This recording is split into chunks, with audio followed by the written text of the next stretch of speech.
अस्सलाम वालेकुम। आप देख रहे हैं प्रोग्राम बयानिया और मैं हूं आलिया शब्बीर। नासरीन, मुआशी फैसले, सियासी चैलेंज, हुकूमत हाथ पांव मारने लगी और आखिरकार पेट्रोलियम मसनूआत की कीमतें बढ़ाकर अवाम को रिलीफ पैकेज देने की कोशिश। क्या अवाम की मुश्किलात का मुदावा हो सकता है? इसके लिए मिफ्ता इस्माइल साहब जो कि वजीर ख़जाना है, उन्होंने तफसीलात भी शेयर कर दी हैं, जो कि मैं भी आपके साथ शेयर करती हूँ ताकि आप इससे इस्तिफादा हासिल कर सकें और शायद आपकी मुश्किलात कम हो सके। मिफ्ता इस्माइल साहब कहते हैं कि 786 पर आप अपना आईडी कार्ड नंबर मैसेज कर सकते हैं और आप अगर 40,000 कम से इनकम रखते हैं तो आपको 2,000 रुपये माहाना दिए जाएंगे, क्योंकि पेट्रोलियम मसनूआत की कीमतें बढ़ाई गई हैं और आपको ये हुकूमत रिलीफ देगी और ये रिलीफ 1 करोड़ तकरीबन 40 लाख लोगों के लिए है। यकीनन ये रिलीफ जो है वो कम है, लेकिन क्या अवाम इससे इस्तिफादा हासिल कर सकते हैं या नहीं है, और ये अवाम को क्या वाकई ही मिल पाएगा या नहीं, ये एक क्वेश्चन है जिसको हम अपने प्रोग्राम में पुटअप करेंगे। लेकिन दूसरा चैलेंज सियासी है। एक लॉन्ग मार्च हुकूमत ने नाकाम बनाया है, दूसरे लॉन्ग मार्च की इमरान खान साहब तैयारी कर रहे हैं। जी हाँ, 3 दिन वो डेडलाइन जो इमरान खान साहब ने दी थी उसके लिए 3 दिन रह गए हैं और अब नेक्स्ट जो लॉन्ग मार्च करना है उसके लिए तैयारियां भी शुरू कर दी गई हैं। लेकिन हुकूमत की स्ट्रेटजी और हिकमत अमली क्या होगी? पहले नाकाम बनाया, अब किस तरह से नाकाम बनाएंगे? इसी के ऊपर आज के प्रोग्राम में बात करेंगे। हमारे साथ मौजूद हैं शौकत बसरा साहब, पाकिस्तान तहरीक इंसाफ के सीनियर रहनुमा है, इस्लामाबाद स्टूडियो से हमें ज्वाइन कर रहे हैं। बसरा साहब, आपको प्रोग्राम में खुश आमदीद कहूँगी। और हमें ज्वाइन किया है पीजे मीर साहब, सीनियर सहाफ़ी एंकर पर्सन है। पीजे मीर साहब, आपको भी खुश आमदीद। और हमारे साथ है राना एहसान अफजल साहब, PMLN के सीनियर रहनुमा है और मैशत को भी जानते हैं और इस वक्त हुकूमत को एडवाइस करते भी दिखाई देते हैं मुआशी मामलात में। उनको भी प्रोग्राम में खुश आमदीद कहती हूँ। प्रोग्राम का आगाज़ बसरा साहब आपसे करती हूँ। सबसे पहले तो कुछ ये पिछले लॉन्ग मार्च के हवाले से बात कर लेती हूँ। आप तो जियाले थे, हमने देखा है कि भुट्टो के साथ और या पीपल्स पार्टी के साथ आपने बड़े ये सियासी जदोजहद की है, लेकिन PTI के साथ तो आप सामने ही नहीं थे, लॉन्ग मार्च में कहीं दिखाई नहीं दिए। आलिया, पहली बात तो इस फाशिस्ट फरंगी और जो ईस्ट इंडिया कंपनी ने की हुकूमत ने कब्ज़ा किया हुआ है पाकिस्तान पे, इन्होंने बर्बरियत, दहशतगर्दी और जुल्म के जो पहाड़ तोड़े हैं, कम अज़ कम माजी में इसकी मिसाल नहीं मिलती। पूरे पाकिस्तान को पुलिस स्टेट बना दिया गया। कम अज़ कम मैंने तो मार्शल लॉ के दौरान भी इस अंदाज में मैंने लोगों पे जुल्म के पहाड़ टूटते हुए नहीं देखे कि मैं जो सबसे अफसोसनाक है। मैं आपसे पूछ रही हूं, आप कहां थे? हमने कहीं नहीं देखा, टीवी स्क्रीन पर हमने नहीं देखा। मैं अर्ज करता हूं, मैं उसी पे आ रहा हूं, लेकर आ रहे थे। इमरान खान साहब आज मायूस है कि उनके अपने लोग नहीं निकले। आप तो वो जाले थे जो कि तहरीकों में साथ साथ रहे, आगे बढ़कर आपने हिस्सा लिया जी। और टू द पॉइंट प्लीज बात कीजिएगा ताकि टाइम वेस्ट ना हो। आलिया सुनिए आलिया सुनिए, मेरा हल्का है साउथ पंजाब का आखिरी डिस्ट्रिक्ट बहावलनगर, हारूनाबाद, फोटाबास। वहाँ से हम लोग इस्लामाबाद पहुँचे, छुपते छुपाते चुके बसेस को तो उन्होंने रोक लिया वहाँ पर। अल्हम्दुलिल्लाह अल्लाह ताला ने मौका दिया कि हमने इस आज़ादी की तारीख में मैंने और मेरे दोस्तों ने ओन बप्पी साहब जो सेनेटर हैं साउथ पंजाब के, अगर आपके पास फुटेज है जो मीडिया पे चली है, जिसपे मेरे पे भी शदीद शेलिंग हुई। ओन बप्पी साहब को बाकायदा टॉर्चर किया गया, उनको मारा गया। वो सेनेटर भी हैं आपके, हमारे और बहुत सारे दोस्त। और अल्हम्दुलिल्लाह फ्रंट लाइन पे ज़िला बहावलनगर ने साउथ पंजाब की क़यादत, ओन बप्पी साहब की क़यादत में और बाकी जो हमारे दोस्त थे, हमने वहाँ पर रुकावटें उठाई। हमें शेलिंग, टीयर गैस, लाठीचार्ज, रबड़। मैं आपके प्रोड्यूसर साहब से कहूँगा, बाकायदा वो ब्रेकिंग न्यूज़ चली थी जिसके ऊपर जब वो शेल मेरी गाड़ी पे लगा, अगर आप दोबारा सुनिएगा, शेल आकर मेरी गाड़ी पे लगा। जब मैं गाड़ी के अंदर था, बाहर निकला जब मैं, तो पूरे धुएं ने मुझे कवर कर लिया और मैं अनकॉन्शियस हो गया। फौरी तौर पर उठा के मुझे कुलसूम हॉस्पिटल है इसी ब्लू एरिया के अंदर। अगर मैं रिक्वेस्ट करूं, आपने पूछा ना, देखिए मैं बात फिर अर्ज करूं आपको, ये किसी गलत फहमी। कुलसूम हॉस्पिटल में मुझे ऑक्सीजन दिलवाने के बाद घंटा 1.5 घंटा वहां रहा, फिर हम लोग मैदान अमल में आए और हमने कंटेनर हटाकर खान साहब की सुबह 10 साढ़े 10 बजे तक सुनने के बाद लेकिन बसरा हम लोग साहब फिर डिस्पर्स नाकाम हुए। क्यों लेकिन हुआ? आलिया, ये एक बात लॉन्ग मैं आपको मार्च बता दूं। नाकाम क्यों हुआ? आप लोगों को ये पहले से हाँ, पता है, आप आलिया, पॉलिटिकल वर्कर हैं, तहरीकों में शामिल रहे हैं। आप देखें, वुकला तहरीक हो, कोई भी पॉलिटिकल तहरीक हो, कोई भी इस किस्म का जुलूस हो, कोई भी जलसा हो, कोई भी मार्च हो, हुकूमत स्ट्रेटजी बनाती है, हुकूमत शेलिंग करती है, ये पहले से तय है, पहले से पता है। और अब तो ऐसी सिचुएशन थी कि हुकूमत चाह रही थी कि वो इसको नाकाम बनाए और पीटीआई इसको कामयाब बनाना चाह रही थी। तो अब तो ऐसी सिचुएशन थी कि कुछ भी हो सकता था। आलिया, तो आपने ये पहले बहुत से अहम पता सवाल था। किया है। बिल्कुल, आपने देखें आलिया, आपने बहुत अहम सवाल किया है। मैं आपकी बात से एग्री करता हूं कि हमें नहीं अंदाजा था कि ये जो हिटलर के पैरोकार हैं, जो फाशिस्ट हैं, जो मॉडल टाउन के कातिल हैं, हम समझते थे कि ये अपनी आदात से हट जाएंगे। आपको याद होगा कि 3 लॉन्ग मार्च किए, हमने एक एफआईआर दर्ज नहीं की, कोई शेलिंग नहीं की। बिल्कुल आपकी 100% बात से इत्तेफाक करता हूं। अच्छा, हमें ये नहीं हम अंदाजा पहले भी था बात कि कर इस चुके हद हैं। तक- ठीक है सुने, मेरे एक फिक्र मुकम्मल हो लेने दें, मैं एडमिट करूंगा, मेरी बात सुन लीजिएगा। हमें नहीं अंदाजा था कि ये जो इंपोर्टेड हुकूमत चलिए, है और ठीक है। फरंगी राज है, खान साहब ने भी ये कर लिया, लोगों आपने की भी जान नाकामी पे- का एतराफ कर लिया कि हम लोगों की नहीं, बात वो तो will सुन ले, नहीं मेरी थी, बात वो मुकम्मल strategy कर नहीं लेना, थी। जी। आपको समझ आ जाएगी। जी। हमें नहीं अंदाजा था कि ये लोग यहाँ पर खून खराबा और इंतशार इस हद तक लेके ये जाना तो आप चाहते खुद हैं कह रहे थे, कि आपके फौज और लोग खुद अवाम कह रहे आमने थे कि सामने आ ये जाए। खूनी सुनिएगा एक होगा, बात, ये खूनी मार्च हमने होगा। प्लानिंग कर ली है। मैंने आपको जो बात बतानी है वो सुन लें। जी, ठीक है। हमने प्लानिंग कर ली है, आईसीसी की मीटिंग हो रही है, सुन लें। हाँ। हमने उसका तोड़ निकाल लिया है। क्या वेट तोड़? करें, मैं आपको breaking मैं news दे आपको रहा हूं। बताती हूँ। अल्लाह, मैं नहीं वो बताऊंगा, अब नहीं, शेयर नहीं, नहीं मैं- करूंगा। जी, ठीक अल्लाह है। के फजल से यही अच्छा, इस्लामाबाद क्या होगा, करेंगे? यही लाखों इस्लामाबाद की होगा, तादाद में लोग लॉन्ग होंगे। मार्च अब हम होगा, यही स्ट्रेटजी पीटीआई बनाएंगे। के लोग होंगे। वो स्ट्रेटजी क्या होगी, ये मोस्ट इंपोर्टेंट है, क्योंकि जाहिर है टीयर गैस, आंसू गैस, शेलिंग, नहीं इस सबको disclose फेस अब करना है। करेंगे। इसको फेस करना है, कैसे करेंगे, रुकावटों को कैसे अबूर करेंगे, ये इंपॉर्टेंट क्वेश्चन है। मैं इसके ऊपर आती हूँ। पीजे साहब, जो एपिसोड हुआ पीटीआई का, वो तो नाकाम हो गया, इसका एतराफ कर लिया, पीटीआई ने खुद से कर लिया, खान साहब ने कर लिया। अब 3 दिन का अल्टीमेटम है। 3 दिन में क्या हो सकता है? क्या हुकूमत कोई ऐसा फैसला कर सकती है कि पीटीआई जो है ये लॉन्ग मार्च ना करे, या फिर एक लॉन्ग मार्च अब दोबारा होने जा रहा है? और जैसे बसरा साहब कह रहे हैं कि वो जिस तैयारी से होगा, वो अब आई डोंट नो क्या होगा। आपका क्या एनालिसिस है? देखें, जब ये पीडीएम निकली थी और आगे आती थी फिर डिस्पर्स हो जाती थी, वो नाकाम नहीं थे। मेरी नजर में पीटीआई का ये जो जलसा था लॉन्ग मार्च, ये नाकाम नहीं है। और इसको अगर आप प्रॉपर्ली एनालाइज करें, लोगों ने, आपने पूरे पाकिस्तान में नाके लगाए हुए थे, बंद किए हुए थे। आप उन लोगों के बॉटलनेक को देखो, अगर वो इवेंचुअली इस्लामाबाद पहुंच जाता फिर क्या होता। अब the question is, Rana Sanaullah ने ले लिया लिटरली कि जी खूनी, वो शेख रशीद का कहीं एक रिमार्क था कि जी खूनी ये होगा, फलाना होगा। ये पॉलिटिकल रिटोरिक्स होते हैं।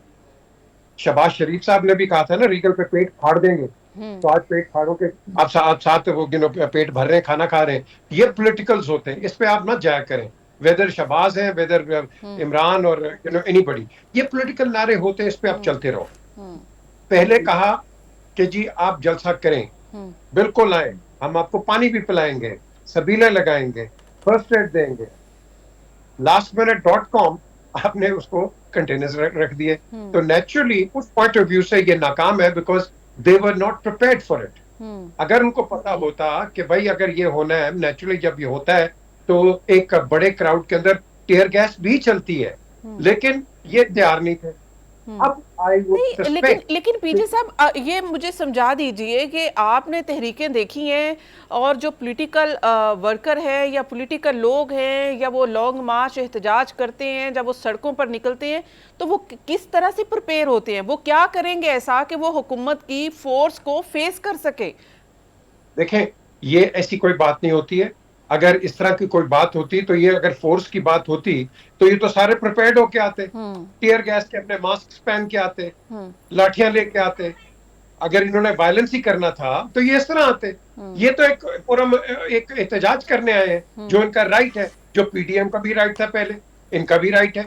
अब ये अपने राइट को एक्सरसाइज करने आए हैं, लेकिन आगे इनको फोर्स मिली है।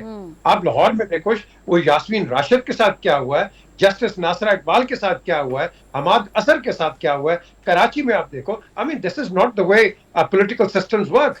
मैंने पहले भी एहतजाज किया लेकिन था जाहिर है कि कि जब हम नहीं हुकूमत को खतरा दिखाई दे रहा था और जब कोई ऐसी सिचुएशन थी कि अगर इमरान खान साहब अपनी स्ट्रेटजी में कामयाब हो जाते हैं तो फिर हुकूमत के ऊपर मजीद प्रेशर होगा। पहले जो जलसों की वजह से प्रेशर आया था, अब उसको किसी न किसी तरह से ब्रेक करना था, जिसमें वो अब ये लग रहा है कि वो उस सिनेरियो में कामयाब दिखाई दे रहे हैं कि अब मोमेंटम थोड़ा सा कम हुआ है, मॉरल भी डाउन हुआ है। अब देखें कि अब इमरान खान साहब खुद भी कहीं ना कहीं वो कहते हैं कि उनको भी शायद अपने लीडर से मायूसी हुई है। नहीं, देखिए बात सुने, आप दोनों साइड आप देखेंगे, शहबाज शरीफ भी बैकफुट पे हुए। अब उन्होंने पहले तो कहा था कि हम इलेक्शन ही नहीं कराएंगे, अब एक कमेटी तश्कील कर रहे हैं, अच्छी बात है। इमरान खान भी बैक ऑफ कर गए, उनका मौकफ है कि भाई आप उनको इलेक्शन डेट दे दो and that's the end of it, खत्म होगी बात। लेकिन ये जो कन्फ्रंटेशन है, ये दोनों के लिए खराब है। ये खराब है, लेकिन मुल्क और मैशत और कौम और आवाम के लिए तो बहुत खराब है। और जिस रियासत के लिए ये लड़ रहे हैं उसी रियासत को नुकसान पहुंचेगा। इसी के ऊपर बात करते हैं कि आगे क्या होगा। पीजे साहब, आपका एनालिसिस शामिल करते हैं। राना एहसान साहब हमारे साथ है। राना साहब, बहुत शुक्रिया आपका भी प्रोग्राम में ज्वाइन करने के लिए। ये बताइएगा कि 3 दिन रह गए अल्टीमेटम में और इस वक्त इमरान खान साहब नई स्ट्रेटजी बना रहे हैं, प्रिपेयर होकर आएंगे। पहले तो राना सनाउल्लाह की स्ट्रेटजी काम कर गई, लेकिन अब क्या करेंगे जब वो तैयारी के साथ आएंगे? तो बिस्मिल्लाह, देखिए पहले भी पीटीआई ने पूरे पाकिस्तान में जलसे किए, किसी ने कोई रुकावट नहीं डाली। लेकिन जब हमें पता चला कि ये मार्च नहीं, ये फितना मार्च है जिसका मकसद है कि ये ब्लैकमेल करे हुकूमत को, आम आदमी की जिंदगी में खलल डाले और रेड जोन के अंदर जो है ये आए, तो तब जो है वो ये सारी कार्रवाई की गई जब हमें पता चला कि ये मुसल्लह हैं और इनका एजेंडा कुछ और है। तो देखिए, इसकी मिसाल आपको तब भी मिलती है जब टीएलपी अपने मकासद जो उनको लगता था कि हम बिल्कुल राइट पे हैं, हमारी जो डिमांड्स हैं वो ठीक हैं, तो वो जब निकले तो पीटीआई ने क्या किया? क्या उनको रोका नहीं? क्या 20 लोगों की अमवात नहीं हुई? तो ये चीजें जब खुद आज वो कर रहे हैं कि जत्था बन के वो आके कहें कि हम आम आदमी की जिंदगी में खलल डाल के हम इस्लामाबाद को जैम करके अपनी डिमांड्स मंगवाएंगे, तो इस तरह रियासत नहीं चलती। इनको इलेक्शन की डेट चाहिए, तो इलेक्शन की डेट तो पहले ही अनाउंस है, अगस्त 2023 तब इलेक्शन होंगे। उससे पहले जो है वो इलेक्शन अगर आइन में कहीं कोई आईनी तरीका है पहले कराने का, तो वो इस्तेमाल करें और इलेक्शन पहले करा लें। लेकिन इनमें कोई तरीका नहीं है तो फिर उसका इंतजार करें इलेक्शन का। बाकी अगर कोई उनकी जो नई स्ट्रेटजी, जो जितनी भी स्ट्रेटजी थी वो उन्होंने इस्तेमाल की, और इमरान खान वापस आने के लिए गए नहीं थे इस्लामाबाद से। मैं नहीं समझता कि अब अगर वो दोबारा आते भी हैं तो वो H9 में आए, जलसा करें, हम उनको सिक्योरिटी भी प्रोवाइड करेंगे, हम उनको पूरा फैसिलिटेट करेंगे। लेकिन अगर उनका मकसद ये है कि उन्होंने रेड जोन के अंदर दाखिल होना है, उन्होंने जो मिनिस्टर्स एनक्लेव है या जो आपकी जहां एम्बेसीज हैं वहां आके उन्होंने जिस तरीके से पहले असेंबली के बाहर शलवारें लटकाई हमला करना है, अगर उनका ये प्लान है तो इंशाल्लाह ताला उनको प्रॉपर तरीके से डील किया जाएगा, उनकी खातिर की जाएगी। और ये हम होने नहीं देंगे कि रियासत के काम को ये रुकावट डालें या कोई जाम करने की कोशिश करें कैपिटल को। तो ये इसकी पूरी हमारी भी तैयारी है। लेकिन अगर उनका मकसद है कि उन्होंने जलसा करना है, तैयारी वही है, फोर्सफुली इसको रोकेंगे। देखिए, अगर ये कानून हाथ लेंगे तो कानून के मुताबिक जो SOPs हैं इस तरह के मामलात में कोई अगर रेड जोन की खिलाफ वर्जी करता है, उसमें घुसने की कोशिश करता है, तो जो भी कानूनी SOPs हैं जो पीटी इस्तेमाल करती रही है। मैं वापस आती हूँ राना साहब, आपकी जानी भी आऊंगी और यहीं से कंटिन्यू करूंगी, लेकिन एक ब्रेक के बाद। की पहुंचे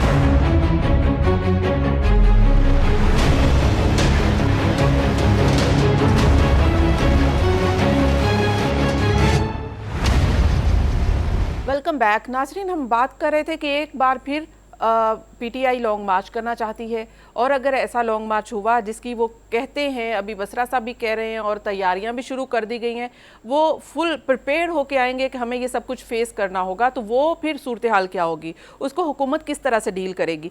जी, आप राना साहब इसके ऊपर कमेंट कर रहे थे, कंप्लीट कर लें फिर मैं आगे बढ़ती हूँ।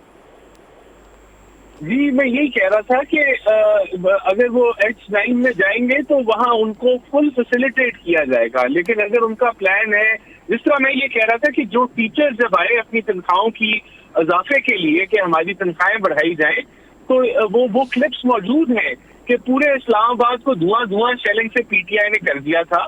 पीजे साहब, मैं तो डिफरेंट बात कर रही हूँ, ठीक है। अभी खान साहब एक और लॉन्ग मार्च की तैयारी कर रहे हैं और वो तैयारी जो है वो देखते हैं कि उसमें क्या होता है, क्या स्ट्रेटजी के साथ, होगी, वो मुख्तलिफ स्ट्रेटजी प्लानिंग के आप साथ। बता नहीं रहे ना कि वो क्या है, आप बता दें बसरा साहब, कुछ हिंट तो देना कि क्या नहीं होगा। बताएंगे अभी। अच्छा पीजे साहब, मैं तो डिफरेंट नहीं बात बताएंगे, कर रही हूँ। इसलिए मैं नहीं ये कह रही हूँ बताएंगे। कि आप भी कह रहे थे कि ये बात पीछे हट गए, शहबाज शरीफ ने भी कह दिया कमेटी बनेगी, इमरान खान ने भी कह दिया कि वो मशरूत तौर पर वो बातचीत के लिए तैयार हैं, लेकिन मामला ये है कि कोई और भी स्ट्रेटजी हो सकती है पॉलिटिकल एंगेजमेंट के साथ साथ, पार्लियामेंट में बैठकर या फिर प्रेसिडेंट के जरिए या फिर केपीके की हुकूमत हटाकर कुछ ऐसा भी पीटीआई कर सकती है। आखिर सड़कों पर रह के ये सियासत खत्म नहीं होनी चाहिए कि इदारों को अपने लोगों के खिलाफ इस्तेमाल करना, जो भी पार्टी आती है वो ऐसा ही करती है। देखें, अब वाकई एक टाइम आ गया मुफाहमत की, और नेचुरली जब हम जमहूरियत की बात करते हैं, कोई भी हो, हमेशा फिर उसका टेन्योर पूरा होना चाहिए। अब मैं समझता हूं कि ये जो नो कॉन्फिडेंस ला के, मैंने खुद नवाज शरीफ को मैं गया, आई मेट हिम, तो मैंने उनसे पूछा, मैंने कहा what do you think about this no confidence, तो उन्होंने कहा I can't answer that, simple, I can't answer that. तो उसमें जवाब आ गया, he was not in favor of no confidence naturally। PMLN तो नहीं, पीएमएलएन का तो अभी भी कहते हैं कि वो फेवर में नहीं थी, ये तो पीपल्स पार्टी का एक स्ट्रेटजी थी, उसी के जरिए आए। आप तो इवन के तो वो तो ये भी कहते हैं कि मरियम नवाज का भी आपने देखा होगा, उन्होंने ये कहा कि हम तो इसको लेकर ही नहीं चलना चाहते, इस हुकूमत को, इससे बेहतर है इलेक्शन अनाउंस कर दे। वो ठीक कहती हैं, क्योंकि at the end of the day जो रियल मैच है, पॉलिटिकल मैच है, वो पीपीपी और पीएमएलएन का है। फिर पीएमएलएन इस्तेमाल हो रही है अभी ये कहा जाए जिसका नुकसान भी होगा। मेरी नजर में बिल्कुल इस्तेमाल हो रही है। मेरी नजर में पीएमएलएन, इन्होंने सारों ने मुद्दा इनके अलायंस ने इन पर डालना है। वो सब कहेंगे देखो इनके पास थी, क्योंकि आपने तो वोट लेने जाना है ना। पीपीपी का अपना वोट बैंक है, नून का अपना है, बाकियों का अपना है। उन्होंने तो यही नारा लगाना है कि इनको देखो जी हमने दिया था और ये आगे डिलीवर नहीं कर सके। हालांकि ये सारे एक ही नारा लेके आए थे कि महंगाई कम होगी। मैं कहता हूँ कि पीटीआई इतना अच्छा परफॉर्म नहीं कर रही थी, लेकिन वो चल रही थी एट अ स्टेडी स्ट्रीम। वो स्टेडी स्ट्रीम आपने आके या नो आप भी जानते हैं एक स्टेबिलिटी चाहिए थी किसी भी गवर्नमेंट को, अगर आप नहीं टाइम देंगे तो वो ये मुल्क नहीं चलेगा। आज ये भी यही कर रहे हैं, यही है, लेकिन सियासी तौर पर हम नेक्स्ट ब्रेक में बात करते हैं इसके ऊपर, जो मुआशी फैसले कर रहे हैं और उसका क्या फैसलों का क्या जो है वो हो सकता है हम देखेंगे। लेकिन अभी जो मामला है इसको किस तरह से देखें कि इलेक्शन अनाउंस हो जाएंगे, आपको क्या लगता है? अभी आपको चाहिए ये अपना इनके वालिद राना अफजल, ऐसे लोग हमें चाहिए पॉलिटिक्स के अंदर, शरीफ, सुलझे हुए और धीमे मिजाज के लोग। वो नहीं है पॉलिटिक्स के अंदर। लेकिन पीजे साहब, शहबाज शरीफ साहब देखें कि मुफाहमत के, आप देखें, आप मुफाहमत अब उनकी देखें, कहाँ जेलों में थे, अब कहाँ वो वजीर आजम बन गए हैं और बातचीत से उन्होंने सारे मामलात हल किए हैं। इससे ज्यादा क्या आप धीमे मिजाज के कहेंगे? कौन सा मुझे बताएं। आज जो उनकी स्पीच आ रही है वो वही पुरानी, वो पीटीआई ने इनको ब्लेम करना। उन्होंने, भाई तुम आयो ना महंगाई कम करने के लिए, तो उस पर कॉन्सेंट्रेट करो। अच्छा, आपने क्या शुरू कर दिया? पीटीआई ने ये कर दिया, पीटीआई, और भाई पीटीआई अभी चली गई है। What are you doing? मुझे तो आपसे आंसर चाहिए ना, मुझे पीटीआई के कह रहे हैं कि अब ये जो हमें टाइम है वो दें तो तब हम कुछ करें। राना साहब हमारे साथ है। राना साहब, मेरा आपसे ये सवाल है कि इस वक्त आप लोग सियासी तौर पर क्या स्ट्रेटजी बनाने चाह रहे हैं? ये भी खबर है कि जो पीटीआई के अरकान असेंबली हैं उनमें से जो मोस्ट इम्पोर्टेंट पर्सनैलिटी हैं उनके इस्तीफे मंजूर कर लिए जाएंगे, कुछ ऐसी भी हिकमत अमली तय की जा रही है? देखिए, सबसे पहले तो पीजे मीर का शुक्रिया, उन्होंने अच्छे लफ्जों में मेरे वालिद साहब को याद किया। देखिए, स्ट्रैटेजी आगे पॉलिटिकल हार्मनी की है। हम समझते हैं कि इस पॉलिटिकल कंसेंसस में पीटीआई भी शामिल होना चाहिए। जो उनकी डिमांड्स हैं इलेक्शन की, वो मैंने जिस तरह पहले कहा, इलेक्शन अब अपनी टाइम में होंगे। ये मईशत के जो हालात हैं ये मुतहम्मिल नहीं है कि पॉलिटिकल इंस्टेबिलिटी हो और इलेक्शन हो। आपको पता है कि आपकी जो फॉरेन रिजर्व है। एक सेकंड राना साहब, यहाँ पे एक सवाल है। आप लोग आए थे हुकूमत में, कि इस वक्त आप लोगों का एक ही नारा था, एक ही आप चाह रहे थे कि ऐसा हो कि हम इस्लाहात कर लें, वो तो ऑलमोस्ट आपने कर ली है। इलेक्शन करवाने के लिए इट्स इनफ फॉर यू, आपकी तो फेवर में है, आपने इलेक्शन इस्लाहात भी कर लिए, जो उन्होंने कानून बनाए थे उसको आपने ख़त्म कर दिया है, नैब तरमीम कर ली है आपने, अब नैब का चेयरमैन भी आप लगा रहे हैं, सारा सब कुछ तो हो गया। तो अब क्या करना है आप? देखिए, मैं आपको वही बता रहा हूँ कि अभी जो हमारे फॉरेन रिजर्व्स हैं वो 10 अरब डॉलर बज़ाहिर हैं, लेकिन उनमें से हकीकतन जो आप इस्तेमाल कर सकते हैं वो सिर्फ 3 अरब डॉलर है, जिसका ये मतलब है कि आपके पास 15 दिन का भी इंपोर्ट कवर नहीं है। अच्छा, उसके मुकाबले में जो इंडिया है उसके पास 13 माह का इंपोर्ट कवर है। तो इन हालात में अगर आप इलेक्शंस में जाते हैं तो खुदा ना खास्ता हालात और मईशती तौर पे खराब हो जाएंगे। देखिए, इस वक्त IMF, वर्ल्ड बैंक, जितने भी ये इदारे हैं, वो ये नहीं, वो आपको जो कमिटमेंट्स आपके साथ जो आपने उनके साथ करनी है और उन्होंने जो आपकी फंडिंग करनी है, वो इस बुनियाद पे करेंगे कि यहाँ पॉलिटिकल स्टेबिलिटी है और आप यहाँ 15-16 महीने के लिए हैं और उनके प्रोग्राम को कंक्लूड कर सकते हैं।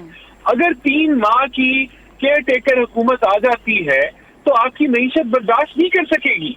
ये इस वक्त 2 चॉइसेस हैं, या आप श्रीलंका बन जाएं या आप अपने पेट पे पत्थर बांधे मुश्किल फैसले करें और आगे लेके चलें, जिस चीज के लिए अब ये PDM तैयार हो चुकी है कि हमें वो मुश्किल फैसले करने हैं जिसमें इस दलदल से जो है वो जिसमें हमें PTI ने 4 साल में धकेला और उनको शामिल करें। हम कहते हैं हम let's talk about charter of economy, let's talk about कि कुछ ऐसी जो चीजें हैं कि जिन पे हम कर लें कि हमने सियासत नहीं करनी। लेकिन अब ये कहना कि आप हमारी मर्जी के मुताबिक अब इलेक्शन कराएं, हम इस्लामाबाद को जाम कर देंगे, हम पाकिस्तान को जाम कर देंगे, भैया आप कौन है? आप कौन है? आप एक पार्टी है, यहाँ 25 और पार्टीज हैं। कोई बंदा भी चंद हजार लोग लेके कहे कि जी मुल्क मेरे मुताबिक चलाओ, ऐसे नहीं होता। असेंबली में आए, अपनी बात वहां करें, जमहूरी अमल को आगे चलाएं। हमने आपको एक जमहूरी अमल के जरिए निकाला है, हमें वहां चैलेंज करें। अगर वहां चैलेंज नहीं होता, कोर्ट्स पे चैलेंज करें। जी राइट, एक क्या कर रहे हैं जी ठीक है राना साहब, मैं इसके ऊपर सवाल करती हूँ। आपने कहा कि फैसले मुश्किल मुआशी फैसले करने हैं, लेकिन वो मुश्किल मुआशी फैसले आपकी सियासत को जो है वो नुकसान पहुंचा सकते हैं। इस पर बात करते हैं एक ब्रेक के बाद। Keep watching.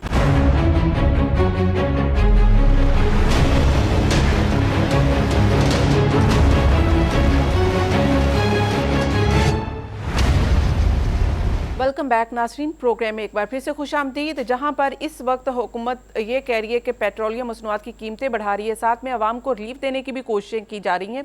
तो ये कहा जा रहा है कि IMF के साथ जो तय था, जो एग्रीमेंट था, वो PTI की गवर्नमेंट करके गई थी। अब तो हमारे ऊपर बाइंडिंग है कि हम उसको इम्प्लीमेंट करें। बसरा साहब, ये आप लोगों के फैसले हैं जो इस वक्त PMLN हो या फिर इत्तेहादी हुकूमत, जॉइंट इत्तेहादी है, इनको ये भुगतने पड़ रहे हैं और उसके जो नताइज है और वो अवाम के सामने है। आलिया, सवाल का जवाब देने से पहले सिर्फ 2 बातें। देखें, ये जो अमरीकी पिट्ठू या अमरीकी ग़ुलाम जो आए हैं, इनको जिस मकसद के लिए लाया गया है, खान का कसूर क्या है जो भुट्टो का कसूर था? उसने कहा घास खाएंगे, एटम बम बनाएंगे, आज़ाद खारजा पॉलिसी बनाएंगे, अपनी आवाम के लिए बनाएंगे, अपने मुल्क के लिए बनाएंगे। खान ने क्या कहा? Absolutely not. इन्होंने क्या कहा? भाई बाप जो हुक्म सरकार का चुके हमारी, ये नहीं पता चला कि एक मिनट में बात, आलिया ये ना करें ना, आप इंटरप्ट कर देती हैं बात करते हुए मुझे। अच्छा सुनिए, बता देना आलिया, सुनिए, नोट किस बात पे कहा? आलिया इसलिए कहा, मैं बता दे, वही तो कहने लगा हूं, बताने लगा हूं आपको।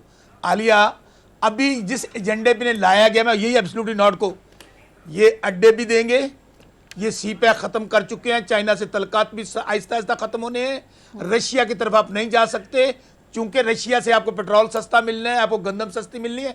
आप गुलामी में रहे अमेरिका की, और अमेरिका का एजेंडा क्या है? At end of the day, जिस तरह बाकी मुसलमान ममालिक में उसने आग लगाई है, मुसलमान ममालिक को तोड़ा है, उनको श्रीलंका बनाने की बन चुके हैं, हमें भी श्रीलंका बनाना चाहते हैं और ये बनवा के रहेंगे, ये बात ज़हन में रखिएगा। अच्छा, अब एक तो इंटरनेशनल एजेंडा जो इन्होंने सर्व करना है उनका, इनका एजेंडा क्या है? आपने बहुत अच्छी बात कही, जो कल तक जेलों में थे, आज कोई प्राइम मिनिस्टर है, कोई वजीर आला है, कोई वजीर है। इनका सबसे पहला और आखिरी एजेंडा क्या है? अपने मुकदमात को खत्म करना, नैब का चेयरमैन लगाना, एफआईए में लोगों को धमकाकर अपनी अदालतों से केसों में प्रोसिक्यूशन को खत्म करवाना। दूसरा एजेंडा, वो आप एक केस अगले में कह रहे थे, इलेक्शन वो के नहीं लिए होगा। सुन तो लें। हाँ। अगले इलेक्शन के लिए धांधली का बंदोबस्त करना, जिसके लिए ईवीएम खत्म, ओवरसीज खत्म, वो तो सब आपने खत्म हो 2 गया ना, इलेक्शन वो सब मेंबरान खत्म लगा हो गया। लिए, जी, ठीक है। आपने पूरी ट्रांसफर पोस्टिंग कर ली पूरे अपने अब पंजाब के वो अंदर भी और ट्रांसफर बाकी सूबों के पोस्टिंग अंदर। भी सुप्रीम कोर्ट ने रोक दी। पीजे साहब, आपकी जानिब आ जाती हूँ। पीजे साहब, सुन तो नहीं ना आप किसकी बात कर रही हैं? वो एफआईए में रोकी है। हाँ। बाकी मैं कह रहा हूं पूरे पंजाब के अंदर अपने डिप्टी कमिश्नर, अपने कमिश्नर, अपने आरपीओ, अपने डीपीओ सब कुछ लगा चुके हैं। फिर तो आप कुछ भी नहीं मानेंगे। नेक्स्ट इलेक्शन फिर आपके मुताबिक जो आप कह रहे हैं, फिर उसके बाद नेक्स्ट इलेक्शन जो है उनके जो भी निताए जाएंगे, आप तो उसको भी नहीं मानेंगे। अगर ऐसी सूरत हाल होगी तो फिर क्या करेंगे?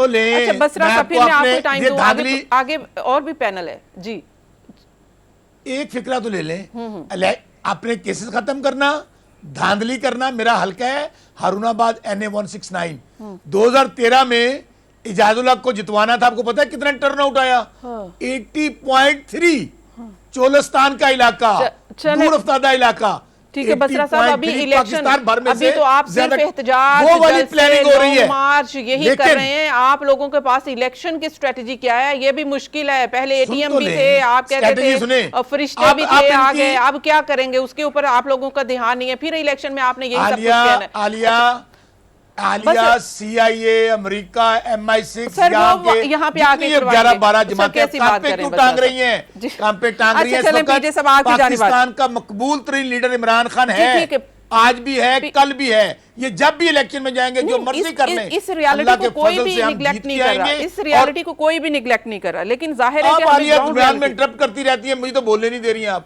बसरा साहब, कितना टाइम ले लिया आपने? बोल लूंगा जी बसरा साहब, आपने कितना टाइम ले लिया? अच्छा आलिया, मैं आपको सिर्फ ये कह रहा हूं, सुन लें, मैं आपको सिर्फ ये कह रहा हूं कि ये जो मर्जी कर लें, इंशाल्लाह इनसे इलेक्शन लेंगे सितंबर अक्टूबर में। ठीक हो गया सर, ये जो मर्जी कर रहा है। और उसके बाद इलेक्शन अल्लाह के फजल से, अल्लाह की मदद से, अवाम की ताकत से दोबारा वापस आएंगे। पहले भी इन्होंने कहा था इमरान खान अकेला है, निकालेंगे लोग, मिठाइयां बांटेंगे। जी ठीक है, अल्लाह की सब आपकी जानिब आती हूं। आप बताएं कि ये इस सारी सूरत हाल में यही होगा। ये अभी जो हालात हैं, मुआशी मुश्किल फैसले हैं, वो कहते हैं कि IMF के साथ तो ये तमाम मामला तय करके गए थे, वो हमें करने पड़ रहे हैं। ये बात आपने बड़ी अहम की। ये करके गए तो फिर अब उनको तो ये इम्प्लीमेंट करवाने ही पड़ेंगे। फिर कोई भी हुकूमत आ जाए, चाहे वो कल को PTI की हुकूमत थी, उन्होंने भी यही फैसले करने थे। आज PMLN की गवर्नमेंट है, ये इत्तेहादी गवर्नमेंट है, उन्होंने भी यही फैसले करने। जी पीजे साहब। आलिया, ये कौन लोग हैं? 1.5 महीने पहले इन्होंने एक महंगाई मार्च किया, क्या कहा कि हम दोनों गलत है। पेट्रोल देंगे 80 रुपए लीटर, दोनों ने यही डीजल फैसले देंगे 70 रुपए लीटर। ये तो क्लियर है, ये तो वॉल है कि इस पे कुछ नहीं चेंज हो सकता। जी पीजे साहब, सुन तो ले मेरी बात। अब बसरा साहब, मुझे फिक्र ले लें, इन्होंने महंगाई मार्च किया। हाँ। 80 रुपए पेट्रोल देंगे, 70 रुपए डीजल देंगे, डॉलर लेके आएंगे 100 रुपए पे नहीं हो सकता। पेट्रोल की बिजली की कीमत कम करेंगे। अब क्या है? अब इनको पता चल गया पेट्रोल और डीजल ग्वाल मंडी से नहीं मिलता, पेट्रोल और डीजल आलमी मंडी से मिलता है। अच्छा जी पीजे साहब, और आप इतनी महंगाई कर दी है कि चले आप कम ना करते, कम से कम ज्यादा तो ना करते। 1.5 महीने में बेड़ा गर्क कर दिया आपने लोगों पीजे का। साहब आप आ जाए प्लीज। देखिए, इस वक्त नेथन पोर्टर ने मिफ्ता इस्माइल, उन्होंने वर्बल एश्योरेंसेस मांगी, दी, तो उन्होंने नेथन पोर्टर ने कोई एक्सेप्ट नहीं किया, जो कि चेयरमैन है इसके IMF के। तो उन्होंने कहा कि मैं नहीं लेता, आप हमें कॉन्क्रीट लिख के दें। And at the end of the day इसमें देखो PTI और PMLN और पूरी आपकी पॉलिटिकल पार्टी शामिल है। सो ये सारा पाकिस्तान का पैकेज है, किसी पॉलिटिकल पार्टी का नहीं है, क्योंकि पैसा आपने IMF से लेना है। सऊदी अरेबिया, कतर और जो बाकी ममालिक हैं, उन्होंने IMF पे जोर डाला है कि इन पे आप शराइत डालें, बिकॉज वो कंट्रीब्यूट करते हैं। IMF ये इंटरनेशनल मॉनेटरी फंड है, जिसमें आपको जो वेल्थी कंट्रीज होती हैं वो कंट्रीब्यूट करती रहती हैं, but they want the returns. So at the end of the day आप रिटर्न्स कैसे देंगे? आलिया, इस वक्त हम $135 बिलियन के मकरूज हैं। आपने $30 बिलियन सालाना आपने IMF को वापस करना है। उसके बाद आपने सोचना है कि कौम की फलाह बहबूद के लिए कहां से आप पैसा लेके आएंगे। अब यहाँ बेसिकली हम आगे सर्वाइवल मोड के ऊपर, आपने इंपोर्ट्स बंद कर दिए। आपका क्या ख्याल है? ये इमरान ने जो किया था शुरू, वो कट्टे बिल्ले गाड़ियां भेज दी, इससे इकोनॉमी ठीक नहीं होती है। आज इन्होंने इंपोर्ट्स बैन कर दिए, इससे इकोनॉमी ठीक नहीं होती है। आपने अपने आप के अंदर अच्छे इकोनॉमिस्ट रखे। मैं आपको बताता हूँ, शौकत अजीज जब यहाँ से गए थे 80 रुपए पे डॉलर ये बैरल था ऑयल का, लेकिन इंटरिम गवर्नमेंट के अंदर 150 इसका 150 डॉलर का आ गया ये बैरल। आपकी जो बजट आप छोड़ के गए थे वो ऑफशूट हो गया। मारा कौन गया? Peoples party. बिकॉज इनके पास वो लोग ही नहीं थे कि जिसको कंट्रोल कर सके, और आपके पास लिक्विडिटी भी मौजूद थी, हर चीज मौजूद थी, लेकिन मैनेजर्स कोई नहीं थे। तो हमारे मुल्क में एक जो सबसे बड़ा प्रॉब्लम है वो मैनेजरियल प्रॉब्लम है, इकोनॉमिक मैनेजरियल प्रॉब्लम। आप ये जब तक अच्छे लोग नहीं रखोगे, यही बहस हम करते रहेंगे और अवाम नीचे जाती रहेगी। जी, इसी तरह से पीटीआई ने भी अब 3 वजीर खजाना ले आई, लेकिन आखिरकार शौकत तरीन साहब आए और वो मैशत को लेकर 4 वजीर खजाना, ये एग्जैक्टली यू आर राइट। लेकिन राणा साहब जब तक आप अमेरिकी गुलाम रखेंगे यही हाल होगा। आपके पास भी वही थे सर, वो कहाँ से आए थे? लोगों पे हफीज शेख साहब कहाँ से आए थे? मैं नहीं कह रहा हूँ, अमेरिकी गुलामों से जो आपके मुल्क के अंदर अमेरिकी गुलाम है उनसे राणा साहब आपका टाइम है, एग्जैक्टली आपका टाइम है, लेकिन सवाल ले लें। सवाल ये है कि ये तो आपने IMF की शराइत भी मान ली, पेट्रोलियम की कीमतें भी बढ़ा दी, अवाम ने भी बोझ बर्दाश्त कर लेंगे ऐसे जैसे तैसे करके, लेकिन सवाल ये है कि आखिर ये तो शॉर्ट टाइम प्लान है, लॉन्ग टाइम में आप क्या कर सकते हैं? 1 साल आपके पास गवर्नमेंट है, फिर नेक्स्ट टाइम आपने इलेक्शन में भी जाना है। अगर हम ये भी फर्ज कर लें कि आप लोगों ये टर्म अपनी पूरी करेंगे, तो 1 साल आपके पास है, नेक्स्ट आपने इलेक्शन में जाना है, उसमें आप कोई और फैसला कर नहीं पाएंगे, तो बेहतर ये है कि इलेक्शन अनाउंस हो जाए। देखिए, मैं समझता हूँ कि ये हमारी पार्टी के लिए शायद बेहतर हो। पेट्रोल बढ़ा रहे हैं। देखिए, हम मुझे बोलते हैं शौकत साहब आप अकेले आ जाया करें, अपने लिए मखसूस प्रोग्राम रखिया करें। आपने क्या बोलना है यार? आप लोगों ने आवाम पे पेट्रोल बम मार दिया है, हर चीज महंगी हो गई है, हम बेड़ागर्क कर दिया आपने, मुकदमा खत्म करवाने के लिए सारा कुछ तमाशा लगाया हुआ आपने। मुझे देखिए, मैं ये कह रहा था कि हमें अभी तो आग बुझानी, और बहुत सिंपल मैं आपको बता रहा हूँ कि 2 रास्ते हैं, एक दिवालियापन का है और एक ये मुश्किल फैसले करने का। शायद हमारी पार्टी के लिए ये बेहतर फैसला हो कि हम हुकूमत छोड़ जाएं और इलेक्शन में चले जाएं, लेकिन मईशत और तबाही के दहाने में चले जाएगी, जो मैंने आपको पिछले सवाल में वो मैं बताया कि 3 अरब डॉलर हैं, और क्या आपकी मैक्रो इकोनॉमिक स्टेबिलिटी किधर खड़ी है इस वक्त। आप 3, 4, 5 महीने का एक इनस्टेबल पीरियड, जो ऐसी हुकूमत जो फैसले ना कर पाए, वो पाकिस्तान की इकोनॉमी बर्दाश्त ही नहीं कर सकती। तो पहले तो ये चीज होगी। दूसरा, देखिए, मैं समझता हूँ कि हमें अपना जो ट्रेड इम्बैलेंस है उसको दुरुस्त करना है। हमारे पास 4-5 एरियाज हैं जहां बहुत बेहतरी आ सकती है। IT सर्विसेज एक ऐसा है पोटेंशियल कि जिसको आप जितना मर्जी बढ़ा लें। आपका टूरिज्म है, फिर फॉरेन डायरेक्ट इन्वेस्टमेंट पे हमें काम करने की जरूरत है कि CPEC को हम अगले फेज में लेके जाएं। उसके लिए मुल्क की सिक्योरिटी नहायत ही अहम है। इसके अलावा आपको एक्सपोर्ट को प्रमोट करना है, इंपोर्ट सब्स्टिट्यूशन करनी है। ये वो सारी चीजें हैं कि जो इकोनॉमी के फंडामेंटल्स हैं उनको आपने दुरुस्त करना है। ये दुरुस्त होंगे तो आप एक हाई ग्रोथ के ऊपर जाएंगे। अभी तो 6% क्या आप 5.5% ग्रोथ पर जाते हैं, तो आपकी इकोनॉमी आपकी इकोनॉमी बॉयल हो जाती है, आपकी इकोनॉमी बॉयल हो जाती है। और दूसरा, चले मैं आपको ये इनका ये जाली असेंबली है, ये सिलेक्टेड असेंबली है, आए ना आवाम में, क्यों कांपे पे टांग रही है? ये बसरा साहब, शौकत बसरा साहब, कोई हौसला करें। अभी तो आपकी तो अभी से चीजें निकल गई हैं, आप बात अपनी भागने नहीं देंगे, आपको भागने नहीं देंगे। आवाम के जरा सामने जाएं, आपको पता चल जाएगा। बसरा साहब, आपको पता चल जाएगा आवाम के जुल्म के पहाड़ तोड़ रहे हैं आप।